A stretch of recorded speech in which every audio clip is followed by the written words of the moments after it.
Hello বন্ধুরা, আমি হাসনাত। তোমরা দেখছো আমার চ্যানেল ম্যাট্রিক্স বাই হাসনাত। বন্ধুরা, আজকে আমরা যে কোনো চাকরির পরীক্ষার ক্ষেত্রে যেসব অঙ্কগুলো খুব বেশি দরকারি, ইম্পর্টেন্ট, গুরুত্বপূর্ণ, আমরা সেই ধরনের অঙ্ক নিয়ে আজকে আলোচনা করব।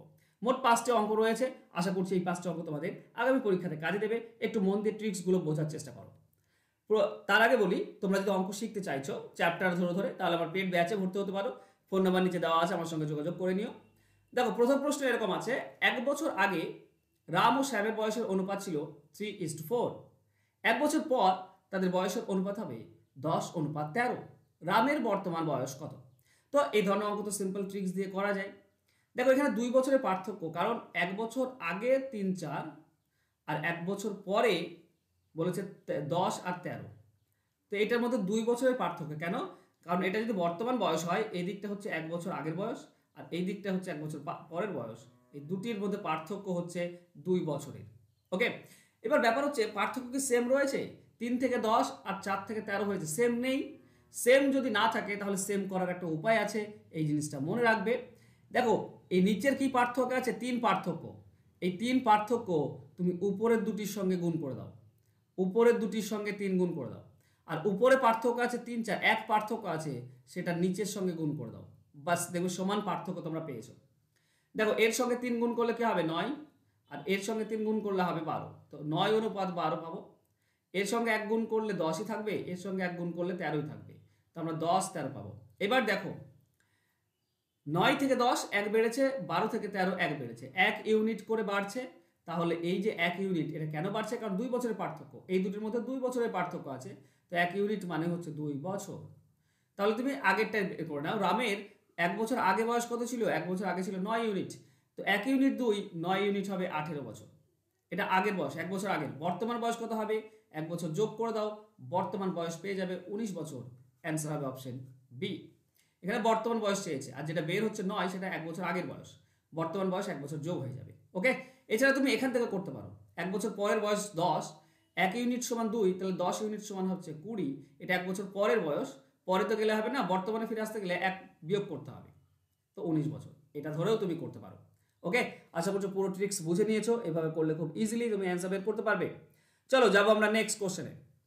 পরবর্তী কোশ্চেন, 2 অঙ্ক বিশিষ্ট একটি সংখ্যা এবং সংখ্যাটির অঙ্ক দুটির সমষ্টির অনুপাত 7:1। দশকের অঙ্ক এককের অঙ্ক অপেক্ষা 1 বেশি হলে সংখ্যাটি কত? তো দেখো, দশকের অঙ্ক সবে 1 বেশি আছে। তো আমার সেই হিসেবে তো এই শর্ত মানলে তো হচ্ছে না। কিন্তু এখানে দেখো, এই যে 7 বলা আছে, এটা বলেছে 2 অঙ্ক বিশিষ্ট একটি সংখ্যার অনুপাত, আর একটা হচ্ছে তাদের অঙ্কগুলির সমষ্টির অনুপাত। তার মানে সংখ্যাটিকে 7 দ্বারা ভাগ করা যায়, এটা কনফার্ম। কিন্তু 65, 43, 32 একে 7 দ্বারা ভাগ করা যাচ্ছে না। একটাই আছে, অপশন ডি, এটাই 7 দ্বারা ভাগ করা যায়। এবার একটা মিলিয়ে নাও। দেখো, 2 অঙ্ক বিশিষ্ট সংখ্যা যদি আমি 21 নিয়ে নিই, তাহলে অঙ্ক দুটির সমষ্টি হবে 3, তাই না? কারণ 2 আর 1, অঙ্ক দুটির সমষ্টি 3। তো 2 অঙ্ক সংখ্যা আর অঙ্ক দুটির সমষ্টির অনুপাত হবে 21:3। 21:3 মানে হচ্ছে 7:1, মিলছে। তো এটাই আমাদের অ্যান্সার হয়ে যাবে। তাই এই ধরনের অঙ্কের ক্ষেত্রে সবসময় মনে রেখো, অপশন টেস্ট করাটাই সব থেকে বেটার উপায়। চলো যাবো আমরা নেক্সট কোশ্চেনে। পরবর্তী কোশ্চেন বলেছে, 17 সেমি ব্যাসার্ধ বিশিষ্ট একটি বৃত্তের কেন্দ্রে একই দিকে সমান্তরাল জ্যায়ের দৈর্ঘ্য হলো 30 সেমি এবং 16 সেমি। তাহলে এটা 30 সেমি এই জ্যাটা, আর এটা হচ্ছে 16 সেমি দৈর্ঘ্য। জ্যা দুটির মধ্যে দূরত্ব কত? জ্যা দুটির মধ্যে এই দূরত্বটা চেয়েছে। আচ্ছা, কেন্দ্র থেকে একটা লম্ব টানো। কেন্দ্র থেকে আমরা সরাসরি একটা লম্ব টানবো। দেখো, দুটো জিনিস পাবে। এই পুরো লাল কালারের যে আমি লম্বটা টেনেছি, এই পুরোটার দৈর্ঘ্য তুমি পেয়ে যাবে কি করে? তুমি যদি এই কেন্দ্র থেকে এই কোণে ব্যাসার্ধটা টেনে দাও। দেখো, ব্যাসার্ধ তো 17 সেমি, তার মানে এই যে জ্যাটা পেলাম, এটাই অতিভুজ পেলাম, এটা 17 সেমি। আর এই নিচেটা 16 সেমি ছিল, তো ভাগ হয়ে যাবে 8 সেমি 8 সেমি করে। এখান থেকে তুমি পুরো লম্ব দূরত্বটা পেয়ে যাচ্ছ। মানে আমি ও আর একটা নাম দিলাম, ধরে নাও ও, ও পি, ওপি, ঠিক আছে? ওপি, এই ওপি পুরোটা তুমি পেয়ে যাচ্ছ। ওপি কি পাবে না? দেখো, অতিভুজ 17, ভূমি হচ্ছে 8, তাহলে লম্ব কত? লম্ব ফর্মুলা কি? ওপির ফর্মুলা কি হবে? রুট আন্ডার অতিভুজ স্কোয়ার মাইনাস ভূমি স্কোয়ার। তার মানে রুট, এখানে হবে 289 মাইনাস 64, তার মানে 225, তার মানে 15। তার মানে এই পুরো ওপির দৈর্ঘ্য হচ্ছে 15। এখান থেকে যদি আমরা এইটুকু বাদ দিই ও এন, ঠিক আছে, ও এন এইটুকু যদি বাদ দিই তাহলে কি পাবো, এই এই এন পি পেয়ে যাব। এন পিটাই তো আমাদের দরকার, দুটি সমান্তরালের মধ্যে লম্ব দূরত্বটা, এটাই তো দরকার আমাদের, ঠিক আছে। ওটা আমরা কি করে পাই, খুবই ইজি এবং সিম্পল উপায়, যদি তুমি এখান থেকে তুমি ও যোগ করে দাও। এটাও তো ব্যাসার্ধ, তার মানে এটা 17, এটা ব্যাসার্ধ, তার মানে হচ্ছে এটা 17, আর এটা 30 ছিল, তার মানে এটা 15 দাঁড়াবে। আচ্ছা 17 15 হলে আর একটা 8 হয়, এখনই তো আমরা দেখলাম 17 8 আর 15, তাই না, এখনই তো দেখলাম বের করলাম, এখানে 17 এটা 8 ছিল, তাহলে এটা বড়টা 15 বেরোলো, এটা 17 আর 15 বলা আছে, তাহলে এটা 8 বের হবে, তাহলে এইটুকু হচ্ছে 8, একটু বাদ দিতে হবে, তাই না। ও এন এটার মান হচ্ছে 8, বাদ দিতে হবে। ওপি থেকে ও এন বিয়োগ করে দাও, ওপি মানে পুরোটা হচ্ছে 15, সেখান থেকে বাদ দাও ও এন, আচ্ছা ও এন 8 বিয়োগ করে দাও, তাহলে 7 করে থাকছে, এটাই অ্যান্সার, ঠিক আছে, এটা হবে 7। এটা যদি উপরটা 8 হয়, এটা নিচেরটা 7 হবে। চলো আশা করছি বুঝতে পেরেছো, অপশন বি হবে সঠিক উত্তর। চলো যাবো নেক্সট কোশ্চেনে।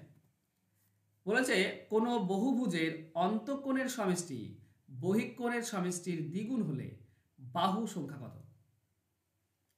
আচ্ছা তোমরা কি জানো যে বাহু সংখ্যা বহিঃকোণ সবসময় হয়, যে কোনো বহুভুজ হোক না কেন, যে কোনো বহুভুজের বাইরের দিকে কোণ 360 ডিগ্রি হয়।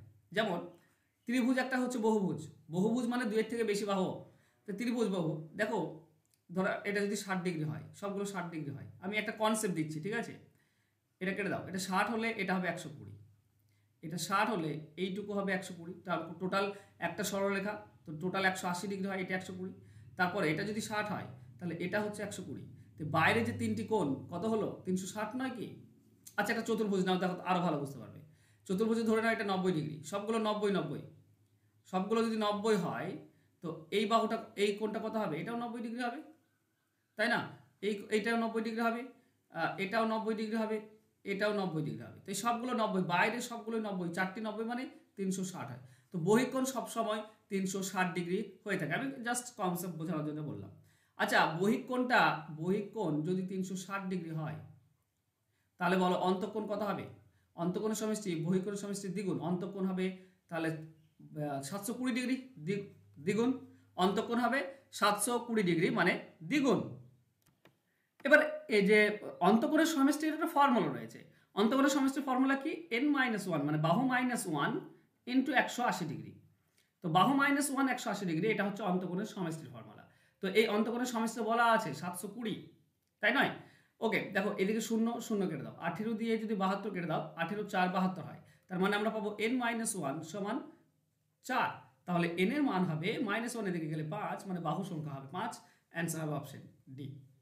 বুঝতে পারছো, তো অপশন এ হবে সঠিক উত্তর, বাহু সংখ্যা হবে 5টি। চলো যাবো নেক্সট কোশ্চেনে। 5 নম্বর বলছে একটি ঘড়িতে 4:25 বাজে, আয়নায় দেখলে যে প্রতিবিম্ব পাওয়া যাবে সেটি কত। দেখো এই ধরনের অঙ্ক ট্রিক্স দিয়ে করতে হয়, এই ধরনের অঙ্কের ক্ষেত্রে সবসময় লিখবে 11 ঘন্টা 60 মিনিট, ঠিক আছে, 11 ঘন্টা 60 মিনিট লিখবে, এখান থেকে জটায় বলবে সেটা বিয়োগ করে দাও, 4:25 মিনিট বিয়োগ করে দাও, বাস যেটা পাবে সেটাই হবে অ্যান্সার। 60 থেকে 25 বাদ দিলে 35 হয়, আর 11 থেকে 4 বাদ দিলে 7 হয়, মানে 7:35 বাজছে, এটা হবে অ্যান্সার, অ্যান্সার হবে অপশন ডি। আশা করছি বুঝতে পেরেছো, সবসময় মনে রেখো 11টা 60, 11 ঘন্টা 60 মিনিট, এটা লিখবে যাই বলুক না কেন। তোমাকে যদি এরকম বলে যে 3:35 বাজছে বা 3:40 বাজছে, 3:40 বাজছে, ঠিক আছে, তো ঘড়িতে দেখলে কত কত দেখাবে, তো 11 ঘন্টা 60 মিনিট লিখবে, 3 ঘন্টা আর দিকে 40 মিনিটের জায়গায় 60 মিনিটে লিখবে, বাস বিয়োগ করে দেওয়ার অ্যান্সার পাবে। এটা 20 মিনিট, আর 11 থেকে 3 বিয়োগ করলে 8, তো রাত্রে 8টা 20 মিনিট বাজছে, এটা তোমাকে ঘড়িতে দেখাবে।